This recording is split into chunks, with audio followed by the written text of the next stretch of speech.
options open for them. A lot of variety we've seen from them well in the top lane as well as in the mid lane. 4 different champions played already. For Exile, we have that Kassadin in the mix, and then of course the MF, the Bard, and the Tahm Kench support, so we'll see what they do. They do not want to take any risks with the Dragon. Aurelion Sol's banned out, as well as Karma, and then Syndra, of course, a ban from coming out of the FlashWolves, as well as Rise. Absolutely, you have to get rid of the Aurelion Sol, especially on the blue side. You do not want to let them have a purple as a counter pick, which makes it so difficult for you to play the side lanes accordingly. And this is a bit of an adaptation. You know, normally we see either Olaf or Nidalee targeted out, but this time around the Lee Sin. So we'll see if that's followed up by FlashWolves banning the Nidalee, and then that jungle pool really becomes down to Olaf and Elise. Yeah, we'll see what their priorities go to if they decide to do that, and what kind of a first pick they force out of the Unicorns of Love. It will be the Jhin banned out. Jace is still up as well, and I do think that Jace might be a bigger priority, although the thing is, if you pick the Jace, you can't run it with the Nidalee. So then, right here, if the FlashWolves were to take the Jace, they would opt out on giving up the Nid pick, because it just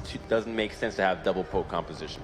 Yeah, I mean, even outside of that, we have, you know, like the Cassiopeia is something that's available. The Orianna is still there, but it will be the Olaf as the first pickup for Unicorns of Love. So it seems like they don't want to go for that Nidalee. So it is an option available for Karsa. We saw him play it in that first game. Wasn't the cleanest play. The game was a little bit of a clown fiesta overall, but could bring it back out. I mean, he still does have mechanical prowess with that champion. It was just the decision-making really wasn't there. Yeah, they also don't have to show too much here. Oh, they decide to go for the Ashe. Tahm Kench lane has been a pivotal pick for both Sword Art and for Hylissang. And again, this is just kind of a denial pick that covers all of their bases. The fact that they're prioritizing the Ashe because the Jhin is banned, and then picking up the support that is able to deny Ashe her pick potential with that Gobble. Yeah, I really like how you bring that up, because they were hovering the Nidalee, and you could just take the Nidalee and say, yep, we got the great jungler already, but because the Unicorns takes the Olaf, there is no need for you to show your jungling right away, and you make sure that you take the heavy engage, that roaming global bottom lane of the Tahm Kench and the Ashe, and because the Jhin was banned, you keep that priority. So I like the ban from the Jhin,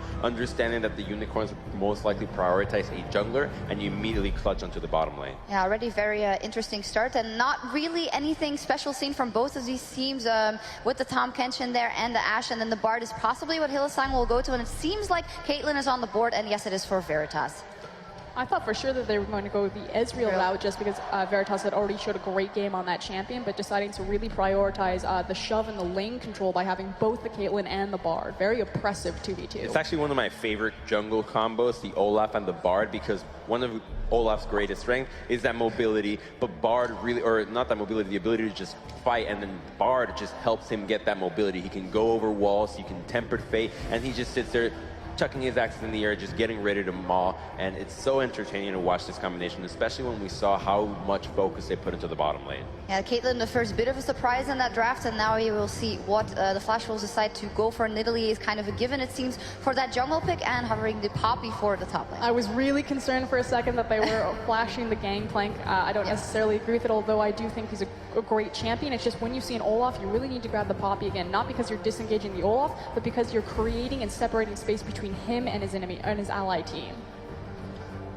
They do decide to lock in the Nidalee and the Poppy there. No big surprises there? It's a super solid draft already from the FlashWolves. You know that the last pick is going to come out for Maple, so that he does have that counter pick, although it's most likely going to be a control mage again because of the meta, but there's just so much CC and pick potential here. You have slamming against the wall, you have the CC from Tahm Kench and the Ashe, and when you couple that with the high DPS from a Nidalee jungling, it's very easy for you to catch somebody out of position and punish them immediately. So I like the ability to just get quick picks and then move on. Yeah, as said, the Orianna, as Exile has had a fantastic performance on, as well as paired with the Kennen for Frizichachi in the top lane. A lot of playmaking potential here again coming out of the Unicorns of Love. And now to see what Maple will prefer to take to the mid lane, although will most likely... Oh, or curveball. No, I'm getting too excited. I told you, this guy has a champion pull, all right? So, I mean...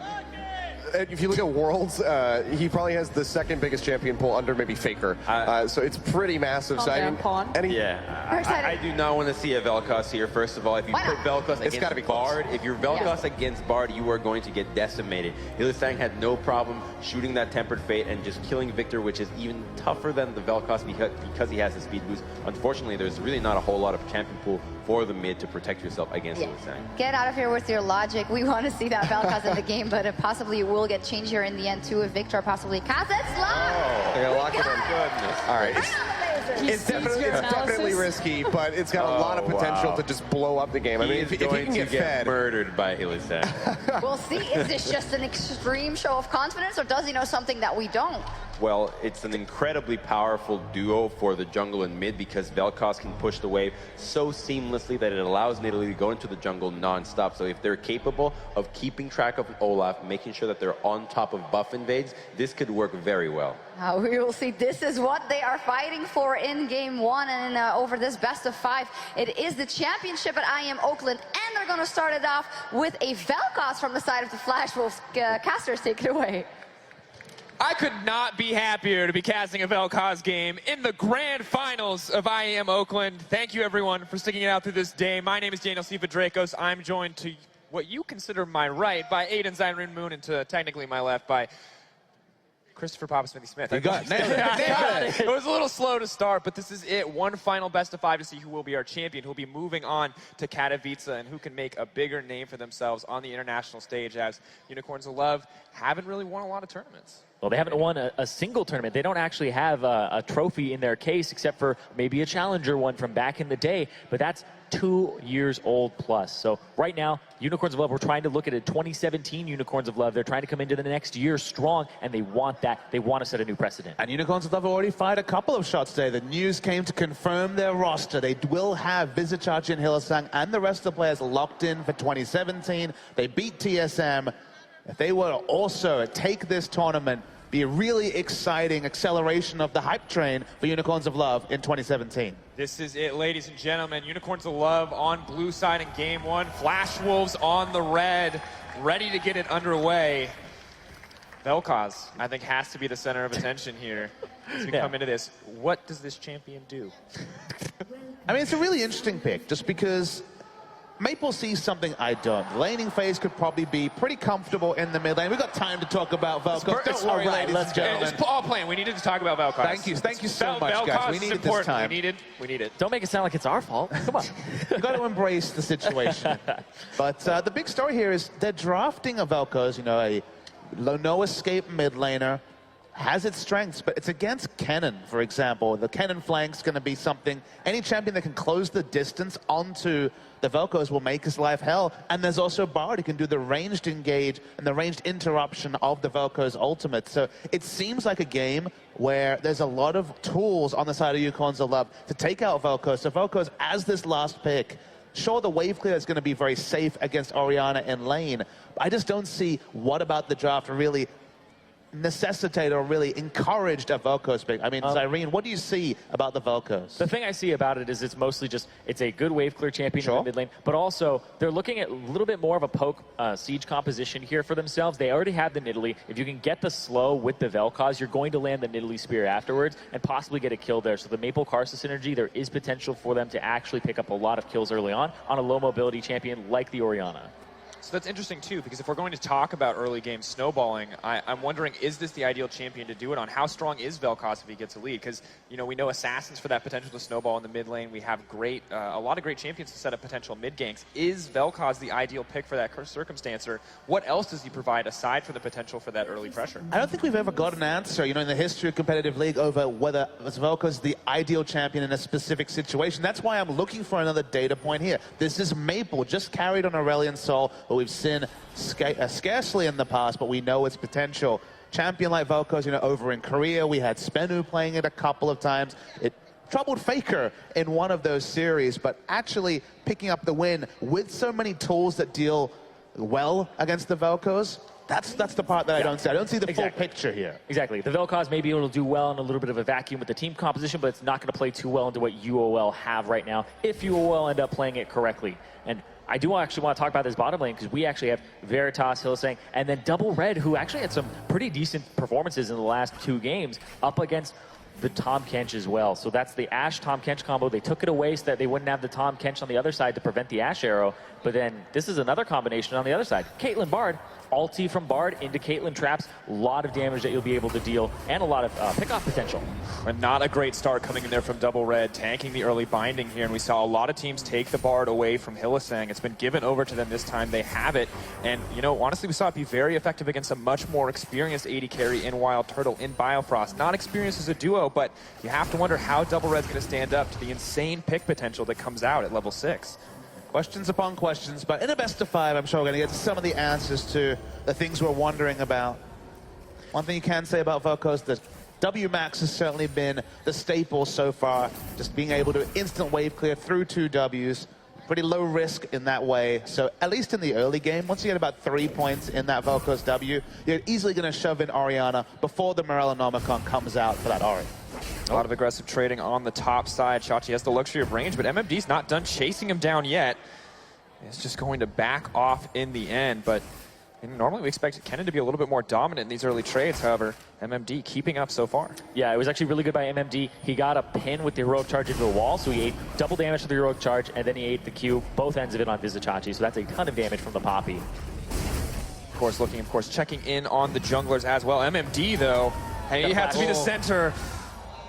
Tanks a tower shot as well. Flash traded for Flash. MMD maybe a little too thirsty for the early kills there. I think that Flash was unnecessary at the moment. He was never going to be able to flash into auto attack range. It looked like it might even require 2 auto attacks, so you can understand the excitement for MMD. But trading flashes, given how much lane control he had, if he could just taken the flash away and had the flash advantage, that would have been pretty big. They already TP'd back. Vizichachi got up there, and now you can see move. He's already trying to come up to the top side, but nope, they're actually going to make it back off there. All right. Meanwhile, Karsa's on the bottom side. Nothing going to come from it. Hylissang dangerously close. Getting picked up by the Tahm Kench there. No unacquired taste stack going to come through, and he has to burn the flash in the end. So a lot of early action here for the Flash Wolves. Really excited to see this jungle matchup. To me, these are the 2 power farmers, the 2 champions that often rack up a big CS advantage over other junglers. Very rare that both are actually active in a game. And the dueling, you'd have to think if Olaf hits that first axe, he actually wins the duels against Nidalee. Yeah, and I want to look at it stylistically as well. Karsa as a player is very aggressive, likes to invade and move. He only invades when he thinks he can get camp out of it or get some vision. Not that aggressive jungler that goes for those ganks early right now. Moves in and unfortunately cost him his ghost in the end. You saw Maple moving up and happy to collapse on him if he didn't just immediately run out of there. But already in the mid lane, Maple with a 5 CS advantage, and you said the early levels needs a few points in W, but now that he has it, looks to be in total control. And Karsa, he's already invading. He knew that he chunked out move, so he's trying to find him in the jungle and trying to harass him and deny a little bit. Move uses the smite to secure it in the end, but Karsa, hungry for blood, throws the spear. Who is going to connect? Is he going to follow it up? He's going for it. First blood dropping for Flash Wolves. Karsa, is he going to drop 2? Nope. Makes it out of the tower range just in time. Already so much aggression from the Flash Wolves. No room for Orianna to counter roam, either to pick up the kill and answer. So the Nidalee's going to get out. Really nice stuff from Karsa, and that's the pace. What is Chachi doing? He's way too far forward. Yeah, here comes Karsa, MMD, ready to set up any potential action here. The red buff ticking down. Chachi in trouble, does get the stun onto MMD in the end. Spear does go wide, still wants the execute. Not hunted, not going to get the mark. MMD hungry for blood. Oh. Dashes to the creep to make it to safety. Red buff ticks, but Chachi walks out with his life. No TP, however, to return to lane. And this is just really bad for Unicorns of Love. Top half of the map, they've already had their jungler be a little bit dominated now by Karsa, and then Vizichachi to boot. Oh, wasn't doing well in the early game from the get-go, and now, despite everything, he's actually in an okay spot because he's 10 CS up. And despite the fact that the Olaf might have the advantage in the dueling if he hits the first act, the big disadvantage he has, he doesn't have the ability to pounce over walls, doesn't even take flash, so these invading missions move is kind of feeling like he's forced to go into the enemy jungle. But if he's collapsed on, especially pre-6, doesn't have the mobility to Nidalee, and he'll just give more kills over to the Flash Wolves. Does in the end on that invade get the Wolf Spirit up, so we'll have a little bit more vision onto Karsa. Takes the opportunity after seeing Karsa on the top side, but does, as you said, have to be careful. That first one cost him so much. However, top lane, normally expected to be so favored for Kennen. Yes, he has the massive CS advantage, but MMD consistently bullying him out here for damage, and if that transitions into a kill, it could turn around the lane. Exactly. Ultimately, it's what does this mean for MMD, because he's not ahead in gold. He's actually not even ahead in experience right now over Vizichachi. Has nothing really going for himself, despite the pressure that he's had. It hasn't made anything of it. Of course, now checking in on the bottom lane. Approaching level 6 for Veritas. Hylissang a little bit behind after an early back. Swordart potentially overstaying his welcome. Ghost comes in from move. The low cooldown, an absolute boom, but Swordart has the thick skin. Isn't going to have to pop it. We'll get the healing instead. Just a nice bit of damage there. No need for Swordart to use either of his summoners, so can recall, also has a potion to pot, so he's going to be okay in that scenario. So a real big gain for the Unicorns of Love. A little bit of lane control on bot. So far, a very even early game, despite the kill going over to Nidalee. Interestingly enough, the CS lead maintained for Maple, but not growing. Caitlyn and Ash going back and forth in the CS department as well. So really waiting for a major break point here from either team. Bot lane appears to be taking control, but Poppy also pushing in on the top side, and pressure feels relatively even. Right now, Karsa, he knows that the blue buff came up once again. Exile moving forward. Waiting, maybe going to look for the steal here. Smite does come out. Spear. Went over to Exile. He got it. So close in that exchange. Absolutely crucial for Orianna to get this in the early game, as Vel'Koz known for some of those terrifying early base damages, the potential for the passive there. And Exile still going to be able to clear these waves, still going to be able to keep up, at least for now. Yeah, without the blue buff, you would have to think the double W would just, there'd be no way for Exile to match the wave pressure. So very important the blue buff transfer goes on. Both sides clearly knew that, with Karsa moving up. And speaking of moving up, Oh, looking for it. Axe does connect. The chain slow is ready and available. Maple has the flash. Are they going to keep going? Karsa ready for the turnaround. Unicorns of Love have to back off. But right now, what do they end up doing with this on Unicorns of Love side? Now they have an inside track onto the enemy blue buff. They know that it's up. They know that Vel'Koz took a lot of damage. Are they going to try to make something of this is the question. Sword Art taking a cheeky opportunity to lay down the ward. Potentially risky, but takes the chance. He's going to have a little bit more vision, a little bit more information. We'll know now if Unicorns of Love want to push, want to try to contest that blue buff.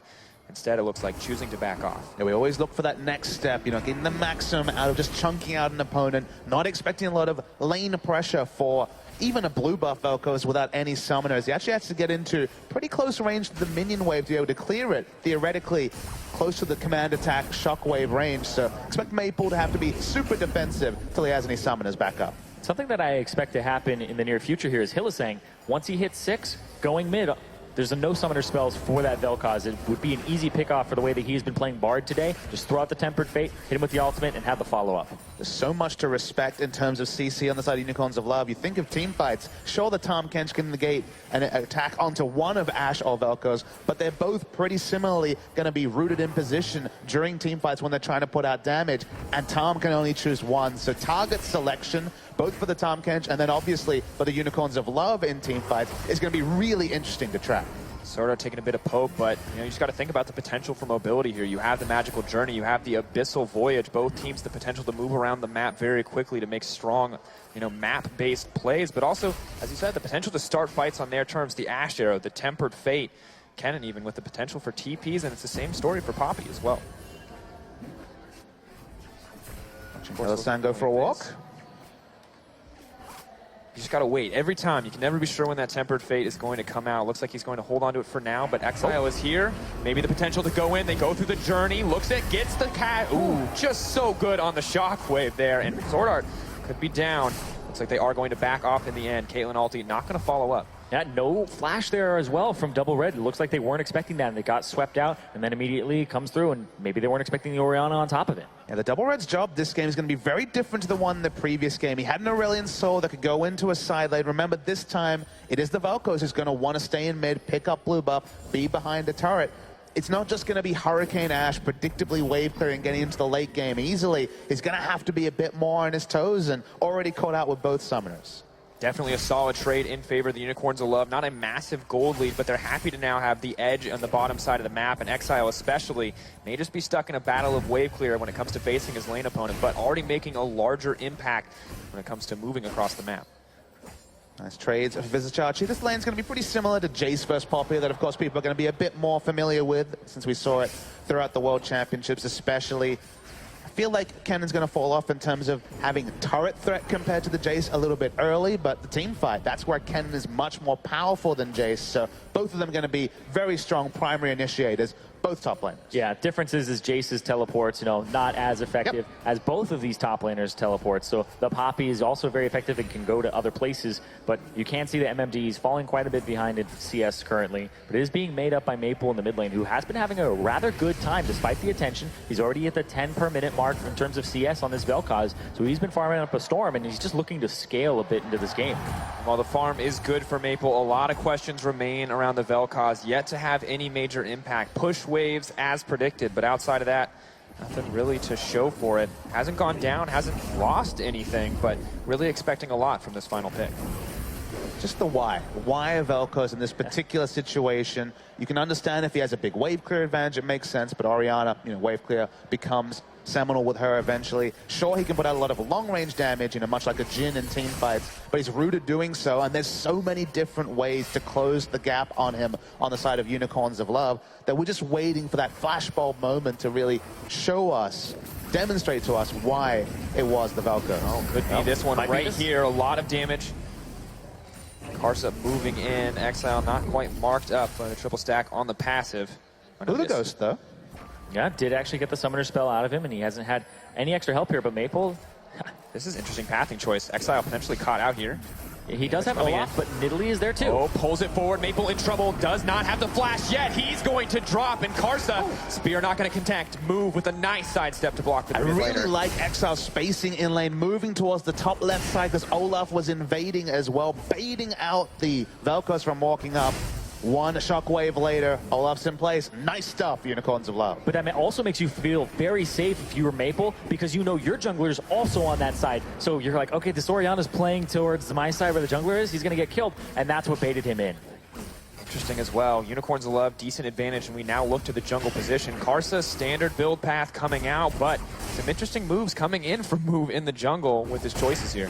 Yeah, I love the Righteous Glory. He did it previously on Olaf, and it's just to enable his team to get in, especially Vizicachi and himself. Those both need to get to the backline, the Kennen and the Olaf both. If they can reach that Vel'Koz, that Ashe, they pretty much make it so the damage dealers have to focus them, and they're not focusing somebody like your Orianna or Caitlyn. Yeah, it's not quite like the Shurelya's Olaf back in the day because you don't have that team-wide utility, but because he always gets into the fight, the slow can be very powerful. It makes you super, super fast. These trades, we knew they were going to go towards MMD, and look at this. Oh, looks like he's going to get the setup, the Q going down. Chachi running for his life. The flash available. Goes in, gets the wall bang, knocks him down. It just doesn't get much better from here for the Kennen, so bit of a worry now for Unicorns of Love in top. Karsa never takes an opportunity to miss the turret dive. Want to keep the ball rolling. Hylissang caught out and lasered down. Quick staring contest from the Vel'Koz. He comes out on top. Karsa moving forward, doesn't connect the spear. Veritas now set to fall. He's going to get taken down. Move is in the wrong place at the wrong time. Not going to get anything in the end. And they just took advantage of the gaps of vision in UOL's jungle. You can see FlashWolves own this bottom side of the jungle. They own the way to the dragon, and they own the way to the bottom side, and they just owned Unicorns of Love. Just these coupling the advantages, taking stock of the fact they got a solo kill on top and made the superior rotation in bot, and suddenly it all starts to fall apart on some level for the Unicorns of Love. It's also going to be the soloing of the Cloud Drake for FlashWolves. End of the day, it's not the Vel'Koz setting the pace here, but the Nidalee moving in to help make these plays happen. Maple with some nice positioning on the back half of that fight, and FlashWolves very clearly in control as their bottom lane moves on to the top side of the map. Now suddenly, you can just park the duo lane against the Kennen, negate the ranged versus melee advantage that Kennen had, and things look pretty comfortable for FlashWolves. Exactly where they want to be. A small CS lead for Ashe. Mid lane relatively even now. Karsa with a decent lead. Righteous Glory for Move, not a purchase that has been able to use yet. Hylissang potentially in trouble. MMD just going for a bit of poke there. Say a bit of poke, looked like a pretty solid chunk to me. Just gonna half health him, a little bit of poke, a little bit. Just 50%.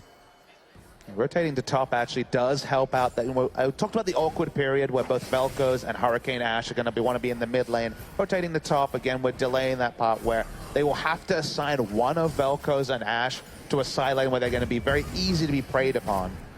Now Unicorns of Love, not quite sure what their intention is here. May look for the dive on MMD, instead just auto-attacking the tower. Hylissang taking as many shots as possible, seemingly determined to get back some of the structural gold and even up the difference between them, but it's just going to be the one-for-one trade in the end. Yeah, but can you continue to push down? This Kennen is much squishier than that Poppy and easier to rip through, so if they can actually reach him. Double Red has the arrow. Flash available. Chachi, sidestep, no, still connects. Chachi potentially in trouble, leaping forward, uses the Protobelt to get to safety. Volley going to connect, but no follow-up here. Maple looking for the solo kill, not gonna get it. Exile turns it on him. G Fuel MVP, baby. Exile in the mid lane. It's just such an impressive showing for a guy, rookie in the summer split, comes internationally, still in his comfort zone, has played super, super well and vindicating the early MVP award to him. And this is the question mark, of course, what the Vel'Koz provides, and clearly it is not the 1v1 potential in that circumstance. Orianna's damage, instantaneous. Vel'Koz wants to channel that laser. It's just a little too easy for Exile, but it still costs him a ton of life, and FlashWolves are here to capitalize. Yeah, great rotation there, using the Abyssal Voyage to get there rather quickly, but Exile just has so much in terms of the wave clear department. Of course, Flashful's backing off in the end, do get down a decent amount of damage. Unicorns of Love behind by a little less than 2K at this stage in the game. A little more, rather. You can take a look at it one more time. Oh, that was absolutely monstrous. Exile pretty much 100 to zeros him there, and Exile only took about 20% of his own HP. I mean, this matchup is really intricate because both champions have to move up to either position the ball or go for the W, and it's all about respecting the different variables available. If the Vel'Koz is ahead, he just walks up in the lane whenever the Orianna starts to move forward to move the ball, hit an E, and then you go for a combo of your own. But it's Exile playing with his tail up. He's in form. He's had a great tournament so far, and he's the one holding down Maple, someone who ran rampant in our last series. Unicorns of Love now pushing down the mid lane. The itemization tells the same story as you do, Papa Smithy. Needlessly large rod coming in for Exile. Negatron Cloak coming in for Maple on the opposite side. Yeah, likely to be a death cap. Luden's Echo, obviously an outside opportunity there with the build path that's currently been taken. Rylai is also a possibility as we've returned to Paulsville. Well, as long as we're here. Yeah, it might be the Rylai's. I've seen it before from Exile specifically, I believe, earlier in the tournament. Swiffer was doing it as well. Yeah, it's actually a fantastic item in order for these guys to actually catch up to things like Ashe, Vel'Koz. You hit him once, he's slowed, everybody's going to catch up to him, right? I mean, also the Negatron Cloak is a little strange because Abyssal Scepter would be what you would think would turn into, right? Vel'Koz's effective range, or the way he likes to play from, is way shorter than that range. I believe they're pretty damn small. Yeah, I mean, while it's very likely that people will be on top of you as Vel'Koz, it feels like you've already lost the fight at that point. So defensive itemization maybe just to survive here, but Abyssal definitely not playing for the ideal scenario, rather the one that he's in currently. I mean, you're comparing it to a champion like Lux, right? Where Lux will just often go for things like Medjos, things for full AP builds, and it's basically, well, I have 1,000 range on my abilities. If someone gets closer, I'm dead anyway. Yeah, exactly. And it's a double AP composition. I don't blame him for doing it at all. Because the Kennen, if he does get to you, well, if I have the Negatron Cloak, I have a chance to survive. If I don't, then I'm definitely dead. Moving forward. Chachi caught out on the bottom side. Carson is here to punish. Essentially overextending. Tanks the spear on the way out. Not at all what he wanted. The Chain CC coming in, looking for a kill back. Not going to get it. Primal Surge more than enough to heal the wounds. Really nice stuff there. This Poppy has been at arm's length ahead of Vizichachi earlier than expected, earlier than the Poppy versus Jace matchup we frequently see. Been able to itemize very easily into the magic resist. We can even go to Sunfire Cape, which lets you know how comfortable the Poppy feels. They can go into Sunfire Cape against double AP. Move, throwing down a little bit of poke. We'll pick up the axe, rethrow, gonna miss on the reconnect. However, using really the ghost. Committing on it. Double red has the arrow up and available. Not going to have to use it in the end. And Chachi, despite the massive CS lead, you know, just even on gold because of the chain ganks that have come down, and really feels like he's maybe getting over-aggressive here. It's been the level of being able to actually take advantage of those ganks. When Karsa has visited lanes, they've been able to pick up kills. Otherwise, been farming. Still is 43 CS ahead of another power farmer in Olaf and had more kill involvement. So as you know, the Karsa's just ahead of moves straight up. Oh no, Carson may have bit off more than he can chew. Unicorns of Love waiting in the bush. Set up from the bar, not quite going to connect. Optimistic. Goes back off. Do get the flash from Karsa in the end, as well as secure control over the brush there. But not much going to come of that gank. And now it's just all about getting that vision control for your next move. Mid lane turret's going to be one that's quite hard to knock down because both of these wave clear mids can play from a very long range. You have to dive them. So you're waiting for somebody like MMD to actually get enough armor when he was building magic resistance early to actually go for a dive, or have the Tahm Kench help out. Whereas if you look at the other side, UOL, their Olaf isn't ready to dive at all. He has the Righteous Glory, but he needs a little bit more armor before he can actually go after those turrets. You can see what the plan is for Unicorns of Love. Ashe and Tahm Kench rotate. They want to take this mid turret. They're looking to dive it potentially as well. Turret's starting to fall low. It's about 30% HP. Veritas doing what he can to clear. As he's farming, dodges the arrow. Double red, maybe a little over-aggressive placement. Move wants to get frisky, moving forward. Just have to be a turret dive. Options for coming in. Double red taking the damage anyway. A little bit late on the swallow from Tahm Kench. And now they're going to have to try to siege here. Veritas, if he sets up traps, 3 ranks in it currently, ended up going for the Peacemaker Max first. And this is going to be a difficult siege. Both these compositions actually play pretty well from a siege position. There is a ward for the Poppy to come in from the backside. It's going to do that. There he goes. Here comes the flank. They want the tower anyway. Unicorns of Love are going to stick to it, but how are they going to get out of this scenario? Exile trying to run his way out. Hylissang in trouble. Spear not going to connect. Chachi low health, but no one there to follow up. Chachi has ult still. Both teams backing off. Maple not seeing the setup for the ult, and Unicorns Love come out on top. Yeah, FWvs first instant to go in, of course, looking for the pop, and then they realize, oh crap, we don't actually have that outer turret. Flash cannon. There's no ability to kite back like there was before. So both teams go out. FWvs still want to answer with the mid lane turret, though. Cannon's back, but still going to be difficult to outpush this Orianna. Maple looking for the angle to throw down a bit of harass. Gonna have to recall all the days. Geometry. But not going to find it today. Carson picking up the blue buff for himself as he takes it away from the Unicorns of Love. That will be relatively major in the coming moments. And Posmithy, you said Luden's Echo, a rare chance. Looks like it might be what Exile's going for, or do you think we're just getting the Aether Wisp for the extra mobility? I think almost certainly it has to be the Luden's Echo because you have the two constituent parts there. There's always the outside chance, something crazy, but for now, we will call it the Ludens. I don't think it's going to be Lich Bane onto the Orianna. Yeah, it's I'm sure it's been done before. That's the thing, it's Unicorns of Love, right? You can't be confident. You want to say never, but you don't know for sure. I mean, it's FWvs throwing the curveballs. We have a last pick Vel'Koz to consider here. And the Siege coming out is pretty impressive. Decent defensive tools with the Tom Kench on the backside, but they can only save one person. For now, it is double red, but that tower almost entirely taken down, and Maple throwing down a large amount of damage. Move in the meantime, though, takes the Mountain Drake.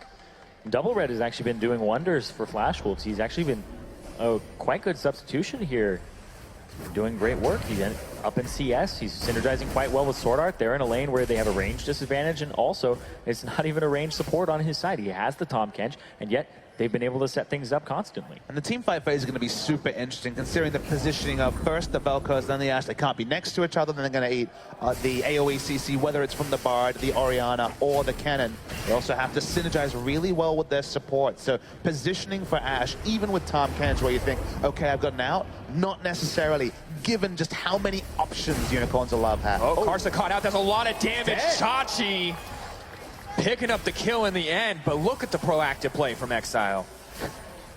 Roaming up towards this Baron, there is some vision here. It's worth noting for the FWvs. They certainly know this has been started. Scrying Orb as well. Coming and killing it pretty quickly. They have a lot of damage threats. Poppy on the way, Vel'Koz's on the way, double red over the wall. The arrow is up and available. Unicorns of Love walk away with the Baron 23 minutes in. A beautiful call there as well. They pick off Karsa. They don't have to use much for it at all. And they take down the Baron, and now they're rotating top.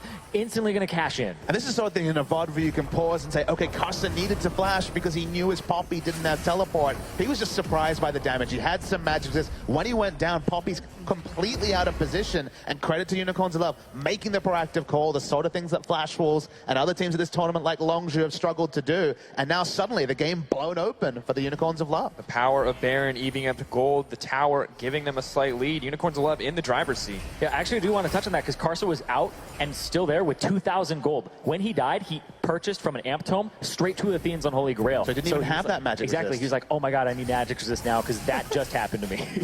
But you shouldn't be out with that much gold when you can't afford that item. Maybe he was clearing Raptors for that last little bit, but that's still really greedy to be sitting on that much. And while Karsa and Maple are taking some defensive measures, not the same case for Double Red, and he may need to because look at the amount of raw AP being picked up by Exile. Doesn't even need pen items, just going straight for that death. And Unicorns of Love are going for the bulldozer approach. Wants to get in there. Vel'Koz over the wall is doing a lot of damage. Hillistang not going to get the kill. Ooh, Shockwave not connecting.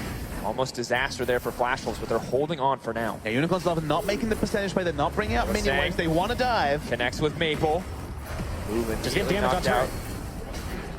Taking the tower in the end. Vel'Koz getting a little frisky. MFD goes in again. Chachi going to get cut down. Sword Art gets aggressive on the front side, but they will not pick him up. Karsa looking for a way into the back line. Leaps forward. Not going to get anyone. Flash out to safety. Now Move has to ghost. Has to try to find a way out, but MFD is fearless.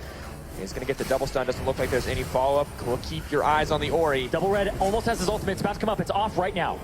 Ashe arrow up available. Hillistang, are you playing too far forward? They're ready to moment's notice to turn this one back. FWvs back in control of the game, have a decent lead now. They do not care about the Baron buff. They're barreling down for the tier 2. Chachi going to fall. The shield comes in. Yes, they do get the kill in the end, but it's so close to getting away. Exile, not quite enough for shields. Yeah, Exile will have the Orianna ultimate available in about 5 seconds. That's why Move persisting. Ragnarok, there's no tools to stop him from moving into the backline, but he's going to back off of his own volition. Exile hungry for blood. He wants a little bit more. He's getting so much damage down. Almost up. Not going to be enough. Karsa moving forward. Veritas, can he stop Karsa from getting in? No! The Shockwave! The misplay! It doesn't matter! matter. The damage is too much, and Karsa gets popped. Ash is completely out of position. Double red backing, is taking his time. Also out of position is another member. Wow, Chachi, that's a lot of damage, but I don't think it's going to be enough. Pop goes Maple.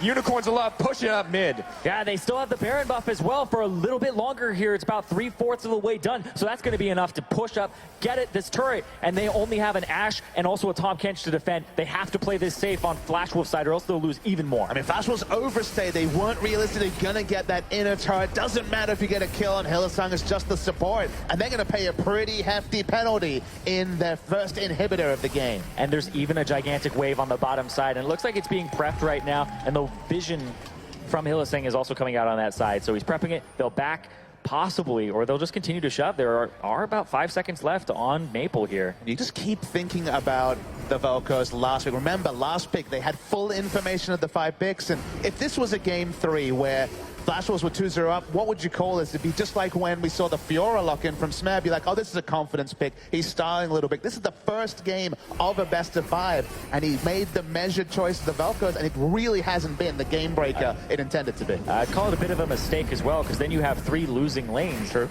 And especially when it doesn't go your way. Oh, this I right just here. love Exile. So aggressive, looking for whatever he can. 2 seconds from his ultimate being off cooldown. It finally comes off. Doesn't end up hitting Karsa with that, but Veritas had his back. Perfect play in the end there. Anticipates that Nidalee is going to make it in. Veritas says, no, I got you with the trap. So at the end, the ult does not connect, but still makes it out with some confidence. Chachi, of course, just the last moment of style. Yeah, double red and Maple completely out of position. One recall goes through, but of course they need both wave clear members full health for an inhibitor turret not to go down. Unicorns of Love turning this around. Remember, this was Flash Wolf's game not 15 minutes ago. Yeah, and then a very bold call from UOL to take the the Baron at 23 minutes when they had caught Karsa out. Now the Baron is gone, but they just get to keep sieging now. Oh, Exile's caught. The Bardock goes in, cancels the Vel'Koz. Hylissang gets the stun for follow-up. The Poppy TP is canceled, but she continues to push on the top side and is breaking down towers. It's only an inner turret. There's no more than that. They will have to take significantly more penalty here. Still do have Flash available for Chachi, but not enough health. So for now, inner turret will actually stay up. Yeah, Exile's going to have to actually back and go towards that top side. He is already 2 levels up over Maple, and he's going to get even more experience off of this. So that'll probably give over this Drake to UOL, despite the fact that Poppy, you know, no teleport, no way to join this. So it's a pretty confident move here. And it's just going to be a answering Cloud Drake. It's just going to ensure that there are no little advantages when it comes to the engage. Coming through it later in the game. And surprisingly, the gold is just about dead even. 300 just does not matter at this stage of the game. The Cloud Drake and the Mountain, just the Mountain in favor of Unicorns of Love, as Flash Wolves have a Cloud of their own. But the inhibitor, maybe the bigger concern for Flash Wolves at this stage. Oh, absolutely. They have to be able to defend that, and it's just constant wave pressure.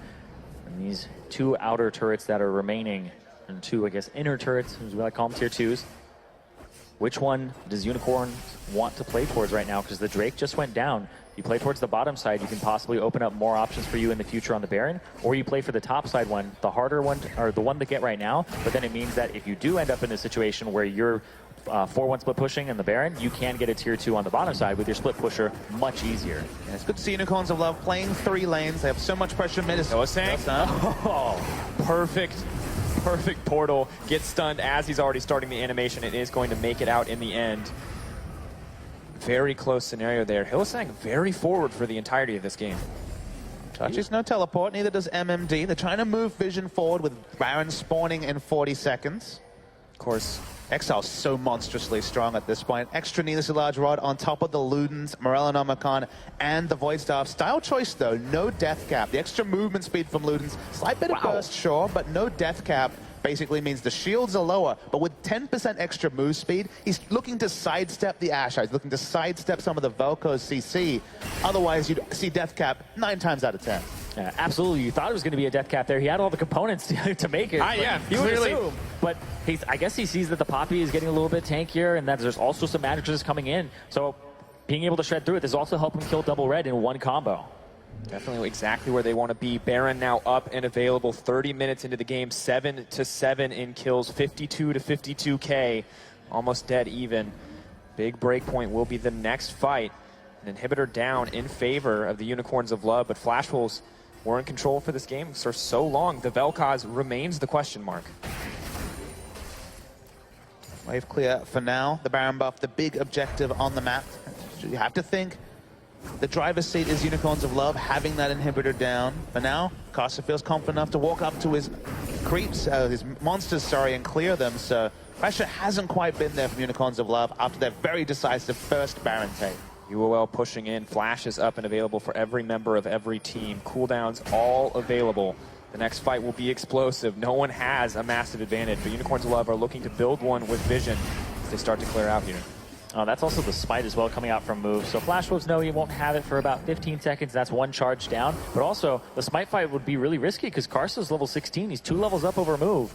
It's always a little bit riskier when he's got 2 levels. And additionally, paired with the execution in the cat form, the takedown, a lot of potential burst damage onto the Baron.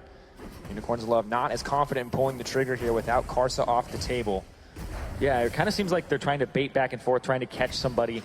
The middle inhibitor has respawned, and that might be where they would try to push next, but MMD is doing a really good job of applying pressure to the bottom side. He keeps pulling Vizicachi away, so they can't find a lot of those little peaks. So the correct play here for Unicorns of Love is a couple of people invading to the red side and setting up flank wards for the Kennen. They're going to put down a pink ward, they're going to start Baron, and if Kennen comes from the backside, there really isn't much of an answer for Flash Wolves to a Kennen engage. So for now, you look and you see with the double pinks down, there are no Kennen flank wards around Baron, and that means that Unicorns of Love can't really advance the game any further, and that just leads to this stall right now as both teams kind of reassess and look for that all-important initiation. Yeah, and it's going to even take longer for UOL because they just had all of their vision cleared out of the Baron pit. They're pretty much taking stock of everything, clearing out the jungle, getting Veritas that red buff as well as Exile the blue buff, and backing, buying, making sure that they're all ready for this one moment where they can ward up the Baron and start pushing from there and try to get that vision that you're talking about. Move, locking down what vision he can in the meantime, but of course, as you guys mentioned, both teams just waiting for a mistake, looking for an opportunity, playing out the game. It's formulaic for them. They've been here. This is the Baron bait. This is the Baron dance we know so well. Neither one going to give up any major opportunities yet, but someone's going to slip up eventually. Someone's going to go to clear a ward that they shouldn't clear. Someone's going to overstep or overpush or use their TP in the wrong place, and at that moment, the other team can just explode into the lead. Yeah, it's been a really interesting one to track. It felt like Flash Wolves, the Nidalee was getting ahead, the roams were coming off, Move was second to every engage, like, okay, Flash Wolves, they're parlaying what they did in the previous series into this one, but Unicorns of Love steadied, and specifically the carries here, Maple and Double Red on champions that are very punishing if you're out of position. They've been caught out of position a couple of times. Karsa caught around the Baron that led to the start of Unicorns of Love's advantage, and now it's all up in the air. So we're just waiting for there to be the wards to allow the flanks, to allow the initiation, because Double Red, he's not looking for picks. Basically, Flash Wolves are kind of licking their wounds at this point, and Unicorns of Love, they're the ones that are begging. They're just trying to find. They want to force a fight, but only really Baron is going to get a fight out of Flash Wolves. Absolutely. They'll be able to defend. They keep putting MMD in a side lane to split push, so you have to kind of bait the Baron, possibly bait a teleport, or also get your own teleport in a really good spot, and they just haven't been able to get those wards just yet, because that requires you pushing up. It doesn't seem like Unicorns of Love are really selling like Doran's Blades on Vizicachi or anything for pink wards, or making sure that they're backing and having their inventory stocked with them just yet, because they don't have any on the ground, and they also don't have any in their inventories, except for one from Hylissang. And the one thing you can say for Flash Wolves, look at some of these CS numbers. They actually have advantage in every member except for the mid lane. The mid lane's about 30 down, but they have an advantage on the Poppy, because Poppy's just been sitting in a side lane, whereas Kennen has been grouping. Big advantage in the jungle, expected after the advantage that Nidalee had. But also, even Double Red, he's picked up 45 more CS than a Caitlyn, and one of the most safe wave clearers. So the scores are even, but so much of the gold, and the slight gold lead here, is because Flash Wolves have kept up their CS farming throughout this game. Yeah, down one turret, but they still have all of that farm. And it was almost MMD. He used to be behind Vizicachi in farm, if I remember correctly. The Kennen had an edge over that Poppy for so long, and then eventually, because of the split push and the nature of the Poppy-Kennen matchup, then he actually takes control of it and just starts having a split push advantage with the Sheen and with the fact that he clears the waves pretty quickly.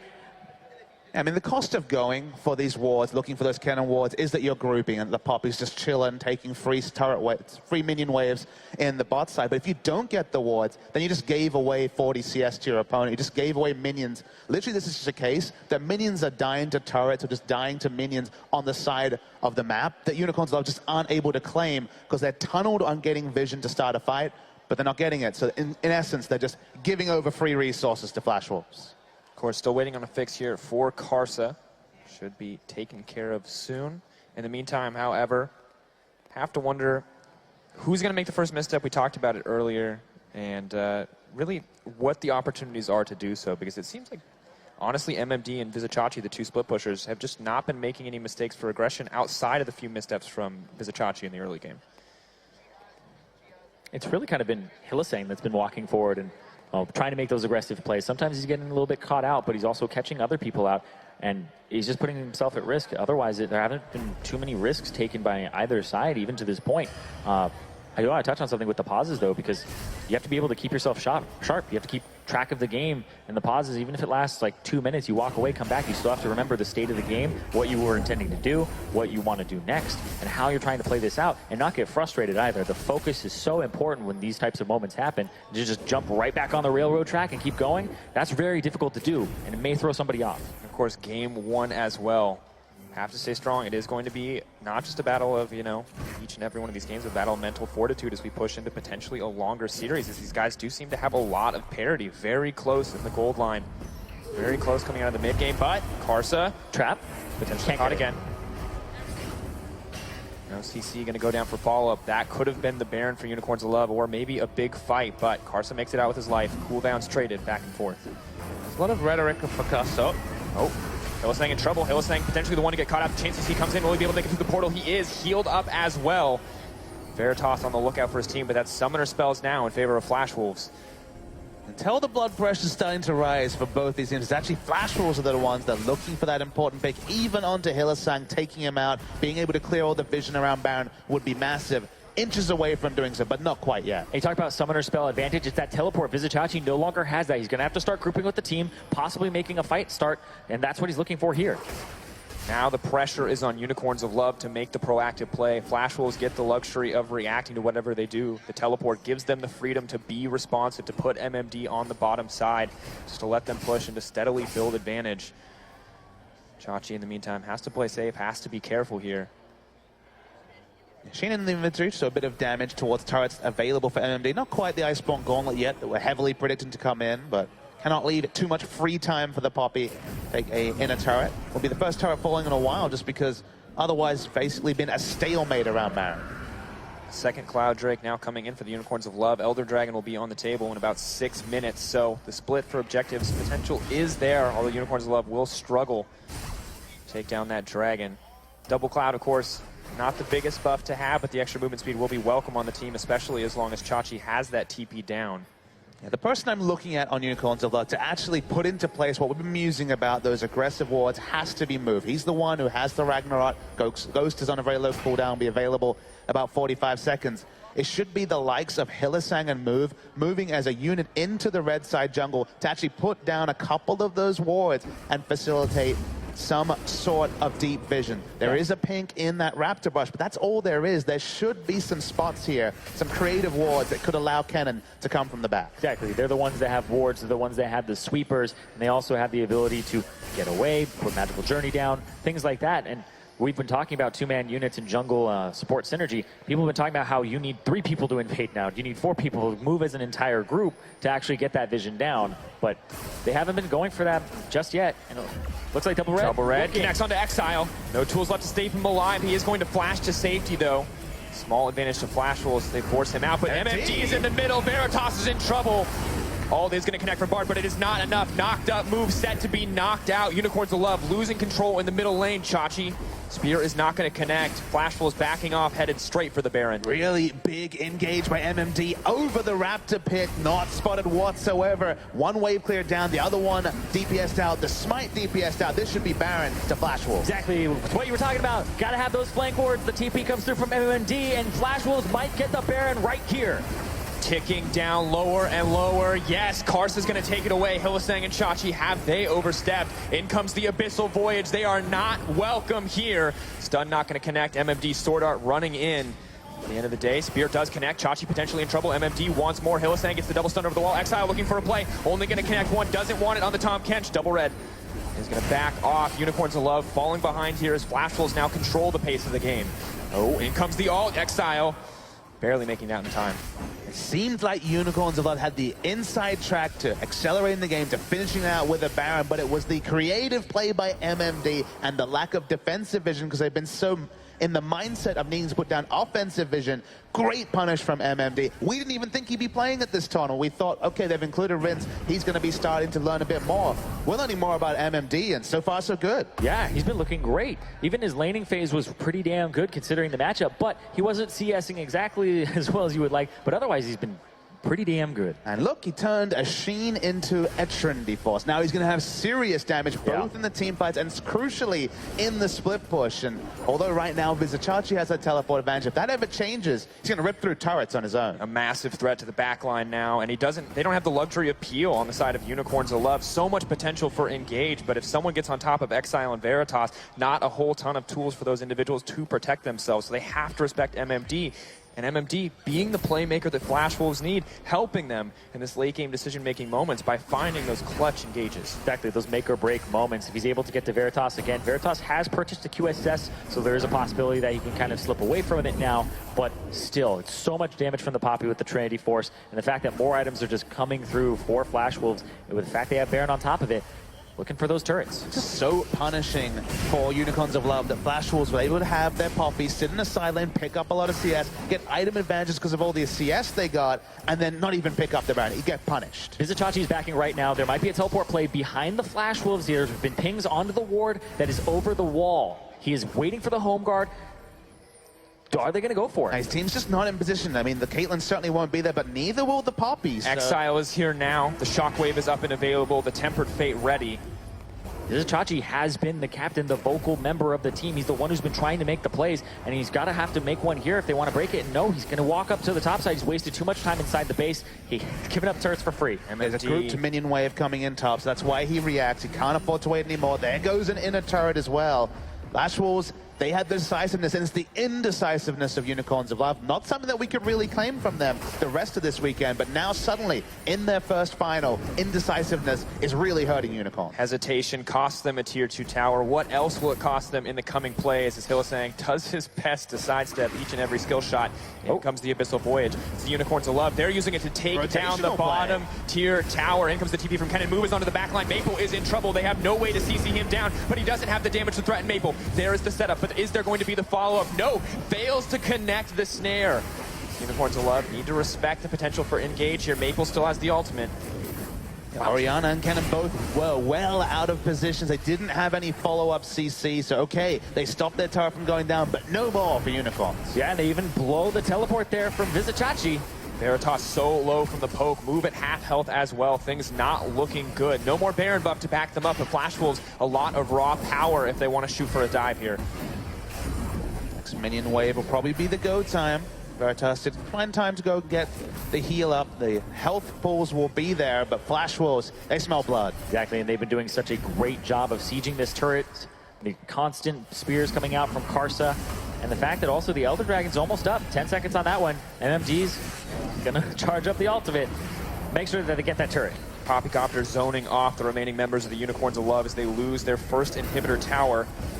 Maple, a decent amount of damage going down. Hylissang wants the hero play. Maple caught out. The rest of the team is there. In comes the Shockwave. It's not going to be enough. Move alone in the back line, but Tom Kench says no. Chachi says yes, though, as they find their first pick. Maple, will he find the setup? No ult available. Hylissang in trouble. Flash Wolves are starting to turn the fight. Unicorns of Love, though, still hungry for more, but the spear sends them back as Veritas must retreat. And when Kennen ult's down, when Shockwave's down, when Hylissang is there, they don't have any more CC. Easy for Flash Wolves to kite back. They're going to kite back towards an Elder Drake, and it doesn't seem like Unicorns of Love is in any position to contest. Exactly, they can't contest it. No teleport from Vizicachi. That's going to be going over to the Flash Wolves. Elder Dragon now backing them up as well. They may not have a lot to make that buff impactful, but the extra damage will be welcome as they push forward if they want to break that open inhibitor, because they've already been so proactive in poking down the Unicorns. Now the Unicorns are doing something unorthodox. They're walking in towards there. They will be spotted out. That's awkward here for Exile. They knew that was spawning. They're just trying to find something. I imagine it might have been a brush cam. It might have been just following the massive group minion wave in top lane, but not going to be able to have a cheeky brush camp, because you have to think the Flash Wolves are onto them at this point. Yeah, but Karsa is backing and Maple is in the mid lane. Unicorns of Love may be set to break down this tower, but can they afford to take the fight that follows? Looks like not. They are going to back off. Topsy-turvy game, this one. So far, MMD's been the game breaker. That one engage has really been what separated the two teams, because Unicorns of Love had done some great work before. Exile, close to 100% kill participation. He's played out of his mind, but a couple of those Orianna shockwaves haven't hit as big as they needed to. And even though the score is flawless, the play has not been quite so far. Have to be careful. At the end of the day, Exile, there's so much pressure on this guy to succeed. You know, he has the major tool that can win a team fight in a moment if he hits it on multiple members, but very difficult for him to do so. The Nidalee, the Vel'Koz, the Ashe, all so comfortable to stay as far away from him as possible and move, unfortunately, lacking the damage. Really threaten the back. Double red. Oh, double red misses the ult. He's going to get stunned up. Punished. TP coming in. Oh, Tom Kench says no. Chachi wants to go in again, though. Is he going to get the CC? MMD still knocks members out of the fight. This could be advantage for FWvs. Move is just getting cut down. There's nothing there for him, but Chachi moving forward with Exile. The duo solo laners moving in to get more, but Chachi is so low. The stun comes in. Double kill for Exile. Unicorns of Love now moving in mid. Even with the Elder Dragon, the Unicorns of Love decide to take a fight to FWvs. This is one of the points where FWvs are stronger, but they find a double red out of position. He wasn't thinking that that was what was going to happen to him. That's actually baffling that they decided, boom, that's the moment. They saw it, they saw him out of position, and they took it. And while 2-for-1 sounds good, because it's moved, they have really no one else to walk up, and with so much poke, there's always the chance that the right spear lands and things turn around from FWvs. So even with the outnumbered, because they have no one else that can catch spears or that can shrug off the damage poke that's coming from FWvs, Unicorns of Love, they find a bit of gold, but nothing else. Ping's going into the mid lane as the carries are left alone. They do find themselves a little bit of a teleport advantage, though. 45 seconds on Vizichachi's. Baron is up currently, whereas MMD, his teleport, really far from being up. So they'll be able to split the FWvs however they want. And remember, there is an exposed inhibitor bot and mid here. FWvs, of course, in control with position of the Baron pit, but do not have the tools to clear out the vision of the Unicorns of Love. They will have knowledge if FWvs opt to start. Karsa just going to back off and clear his jungle as Ashe clears on the bottom side. Unicorns of Love now moving in to take control of the pit for themselves. See Ashe bottom. They might try a Baron. Remember, Tom is right behind Ashe, so he's there to be able to ferry, but this Baron's going to go quick. Karsa is here as well. 7K counting down. MMD ready with the flank. Here comes the rest of the team. Tom Kench just delivered one in. Are they going to be able to start the fight? Baron's ticking down. Are they going to back up? In goes the ult from Hylissang, but he is low. Will he drop? Chachi and MMD solo fight on the backside. Karsa gets one. Orianna's down. FWvs in control of the tempo of the fight. Move trying to make his way out. FWvs ready to cut through the Unicorns. Maple looking for the flank to the side. Backing off in the end for the Unicorns, but that will be the Baron for FWvs. Unicorns of Love were on completely different pages. Hylissang went in for an aggressive use of the magical journey into ultimate. No one else was in position and nearly just cleaned up the Orianna in the backline for the second time. FWvs are going to pick up an uncontested Baron. And right there, UOL, they didn't even get to use a lot of their ultimates in that fight. It just looked like they were in a bad position and completely scattered, like you said. And that's even more going over to FWvs. They'll be able to go back to, remember when they were sieging bottom? It was absolutely devastating. They slowly chipped away at the turret. Even with the traps down, they still walk up, get a few shots. Veritas makes it out with his life, but the poke coming in from the Unicorn, or from the FWvs rather, is absolutely insane. That inhibitor is nothing in the face of the raw power of this team. They're going to break a second one as well. Hylissang stepping forward, but I don't know what he hopes to accomplish here. Well, they have a flank Olaf here onto double red. Move on his way in, but he takes so much damage here. There's no follow-up as well. Overstays his welcome. There's so much damage. Vizichachi walked up, cast to walk away immediately. And now there's not going to be any freedom of movement for Unicorns of Love. Double inhibitor down. Minion wave going to be coming from the top side as well. Just some crucial communication errors around the Baron have cost them now to the tune of 2 inhibitors and 2 Barons. And it feels like FWvs are just one solid push away from ending game 1. 2 inhibitors, 2 Barons, and a 9K gold deficit that they now have to stare down. The 600 gold, the 2,000 gold, the 4,000 gold may not mean much at the 45-minute marks, but that is a lot of difference between them. Death caps on both of the AP threats. Ashe at the 6-item threshold. This is a terrifying FWvs to behold, and only 1 inhibitor stands left before they will surely be able to break the base. Yeah, but now you know exactly where they'll go. And nice dodge from Chachi. Pulling back in the end. Double red and the rest of FWvs pushing in. Poppy in the mid lane. Yeah, but also in the bottom lane, you have Exile there. Exile is a big part of these team fights if they want to make it happen. Try to beat FWvs. But FWvs, they've been really good about taking the right fight. Those 2 Barons didn't happen by accident. FWvs were able to actually punish UOL when they saw him out of position. Exile doing what he can to clear the waves, as are the rest of the Unicorns. Karsa throwing spears over the wall. The geometry strike coming in from Maple. He's trying to land each and every one of those Qs if he can. A lot of potential damage threat coming in. Exile can't comfortably clear the cannon creep. It's the long, slow siege here. The traps keeping the Unicorns safe for now. And Chachi can go for an engage. He's teleporting in. All the way in the back. They know that Flash he's wolves. there. There's the setup. This could be perfect. Are they going to get in there? They're pulling back. No. In comes the save from Sword Art. Chachi gets exhausted immediately. Unicorns of Love are scattered. MMD disrupts the fight, and Chachi is left alone. Down he goes. Double Red gets the kill. The laser comes out and is immediately canceled. Unicorns of Love now on the back foot. Will the final inhibitor break? Hillisang almost deleted instantly. Meanwhile, the rest of the team is on the bottom side. The Abyssal Voyage ferries in the Flash Wolves potentially to their first game win. Unicorns of Love desperately trying to hold on. Karsa gets popped. Oriana is up and available, but it is not enough, and Flash Wolves will take the first game. Flash Wolves' decision-making around the fights, around the bounds, was one of the only things that separated these two teams. First game of a best-of-5 goes over to the Flash Wolves, and Unicorns of Love. You know, we have a lot of caster rhetoric, whether it's in best-of-3s or best-of